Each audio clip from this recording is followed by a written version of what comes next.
नमस्कार। तो आज के इस लेक्चर में आपका स्वागत है। तो आज हम बात करेंगे इन्वेस्टमेंट के अलग अलग तरीकों के बारे में जिनके जरिए आप पैसिव इनकम कमा सकते हो, यानी जहां पर आप अपने पैसों को काम पर लगा सकते हो और साथ ही इन्फ्लेशन को बीट कर सकते हो और काफी अच्छे रिटर्न्स कमा सकते हो। अगर एफडी यानी फिक्स डिपॉजिट की बात की जाए तो फिक्स डिपॉजिट फिलहाल 7% के करीब इंटरेस्ट दे रहा है और ये रिटर्न टैक्सेबल है। पिछले 10 सालों का इन्फ्लेशन ऑन एन एवरेज 5% के करीब रहा है। तो इसका मतलब है कि आपके पैसों की वैल्यू मेंटेन करने के लिए आपको कम से कम 5% के ऊपर का आफ्टर टैक्स रिटर्न कमाना होगा। जनरली सेविंग अकाउंट का रिटर्न 5% से कम होता है।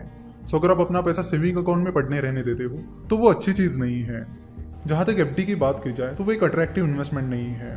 कई बार एफडी के आफ्टर टैक्स रिटर्न 5-6% के करीब आ जाते हैं, जो कि कोई खास रिटर्न नहीं होता। अगर आप फिक्स रिटर्न के लिए देख रहे हो तो आप एफडी की बजाय गवर्नमेंट बॉन्ड्स की तरफ ध्यान दे सकते हो। कई सारे गवर्नमेंट बॉन्ड में आपको एफडी से ज्यादा रिटर्न मिलता है और टैक्स बेनिफिट भी मिल सकता है। अब ये टैक्स बेनिफिट कितना होगा ये उस बॉन्ड के टाइप पर डिपेंड करता है। अगर गवर्नमेंट बॉन्ड की बात की जाए तो ये सबसे सेफ इन्वेस्टमेंट है, इवन एफडी से भी, क्योंकि गवर्नमेंट बॉन्ड के साथ गवर्नमेंट की गारंटी आपको मिलती है। तो चाहे कंडीशन कुछ भी आ जाए, गवर्नमेंट आपको आपका पैसा जरूर रिटर्न करेगी और इसीलिए गवर्नमेंट बॉन्ड सबसे सेफ इन्वेस्टमेंट होती है। उसके बाद आता है इंडेक्स फंड। अच्छे रिटर्न्स कमाने के लिए इंडेक्स फंड एक बहुत ही अच्छा तरीका है और इंडेक्स फंड में इन्वेस्ट करने के लिए आपको कोई डीप एनालिसिस करने की भी जरूरत नहीं होती। अगर आपके पास मार्केट का बेसिक नॉलेज है और आप मानते हो कि इंडियन इकोनॉमी आगे बढ़ेगी ही बढ़ेगी और इंडिया की ग्रोथ स्टोरी पर आप भरोसा रखते हो तो आप इंडेक्स फंड में इन्वेस्ट कर सकते हो। अगर पिछले 10 साल की बात की जाए तो सेंसेक्स ने पिछले 10 सालों में 16% कंपाउंडेड सालाना रिटर्न दिया है, जो कि एक बहुत ही अच्छा रिटर्न है और उतना रिटर्न तो कई सारे एक्टिव म्यूचुअल फंड्स भी नहीं दे पाए हैं। जब आप किसी इंडेक्स फंड में इन्वेस्ट करते हो, जैसे कि सेंसेक्स इंडेक्स फंड में या निफ्टी इंडेक्स फंड में, तो आपका पैसा उस इंडेक्स में जो कंपनीज हैं उनमें उनके वेटेज के अनुसार इन्वेस्ट किया जाता है। तो अगर आपने सेंसेक्स इंडेक्स फंड में इन्वेस्ट किया है तो आपको उतना रिटर्न मिलेगा जितना सेंसेक्स ने रिटर्न दिया है। कभी कभी थोड़ा बहुत ट्रैकिंग एरर आ जाता है। अगर आपको इंडिया की ग्रोथ स्टोरी पर भरोसा है और आप ये सोचते हो कि अगले 5-10 साल में इंडियन इकोनॉमी बहुत ही अलग लेवल पर रहेगी और अच्छी खासी स्पीड से बढ़ेगी, तो आप इंडेक्स फंड में इन्वेस्ट कर सकते हो। आप SIP that is systematic investment plan के जरिए छोटी छोटी अमाउंट्स हर महीने इंडेक्स फंड में इन्वेस्ट कर सकते हो। उसके बाद आता है म्यूचुअल फंड। इंडिया में इक्विटी म्यूचुअल फंड्स काफी पॉपुलर है। बहुत सारे लोग एक्टिव इक्विटी म्यूचुअल फंड में इन्वेस्ट करते हैं। म्यूचुअल फंड में एक फंड मैनेजर आपका पैसा मैनेज करता है।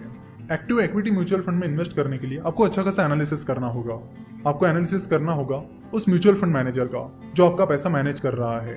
अगर आपको उस म्यूचुअल फंड मैनेजर के स्किल सेट पर भरोसा है और उस फंड मैनेजर का ट्रैक रिकॉर्ड अच्छा रहा है तो आप उस म्यूचुअल फंड में इन्वेस्ट करने के बारे में सोच सकते हो। कई बार active equity mutual funds index fund के रिटर्न को बीट कर पाते हैं तो कई बार नहीं कर पाते हैं। एक्टिव इक्विटी म्यूचुअल फंड और इंडेक्स फंड में मेन डिफरेंस ये है कि एक्टिव इक्विटी म्यूचुअल फंड का एक्सपेंस रेशियो ज्यादा होता है, यानी एक्टिव म्यूचुअल फंड में आपका फंड मैनेज करने के बदले में आपसे जो फीस ली जाती है वो ज्यादा होती है। वही इंडेक्स फंड में एक्सपेंस रेशियो बहुत ही कम होता है, निग्लिजिबल होता है। जाने माने इन्वेस्टर मिस्टर वॉरेन बफेट कहते हैं कि कई बार mutual fund managers index funds को बीट नहीं कर पाते हैं और तब भी उनकी मैनेजमेंट फी ज्यादा होती है। सो बेहतर है कि आप इंडेक्स फंड में इन्वेस्ट करिए जहां पे मैनेजमेंट फी बहुत ही कम है। उसके बाद हम बात करेंगे हेज फंड की। हेज फंड बहुत ही अग्रेसिवली इन्वेस्टमेंट करते हैं। म्यूचुअल फंड मैनेजर जो इन्वेस्टमेंट करते हैं वो ज्यादा अग्रेसिव नहीं होती, वही हेज फंड में जो इन्वेस्टमेंट होती है वो काफी अग्रेसिव होती है, जिसके लिए कई बार वो डेरिवेटिव्स मार्केट में भी इन्वेस्ट करते हैं। जैसे कि हमने देखा कि म्यूचुअल फंड में 500 रुपए से भी शुरुआत कर सकते हो, लेकिन हेज फंड में वैसा नहीं होता। हेज फंड में इन्वेस्ट करने के लिए आपकी नेटवर्थ काफी हाई होनी चाहिए। अगर आपकी नेटवर्थ अच्छी खासी है तो ही आप हेज फंड में इन्वेस्ट कर पाओगे। वैसे इंडिया में हेज फंड पॉपुलर नहीं है। वही यूएस की बात की जाए तो यूएस में हेज फंड काफी ज्यादा पॉपुलर है। वहां पर तो हेज फंड को मैनेज करने वाले हेज फंड मैनेजर्स ही बिलियनियर्स है।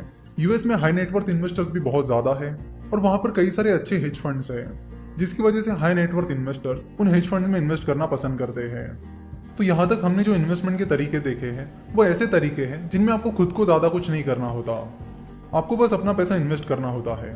फॉर एग्जाम्पल अगर म्यूचुअल फंड की बात की जाए तो उस म्यूचुअल फंड में कौन सा शेयर खरीदना है बेचना है ये काम आपको नहीं करना होता, ये काम वो फंड मैनेजर करता है। सिमिलरली जब आप गवर्नमेंट बॉन्ड में इन्वेस्ट करते हो तो उसमें भी आपको कुछ नहीं करना होता।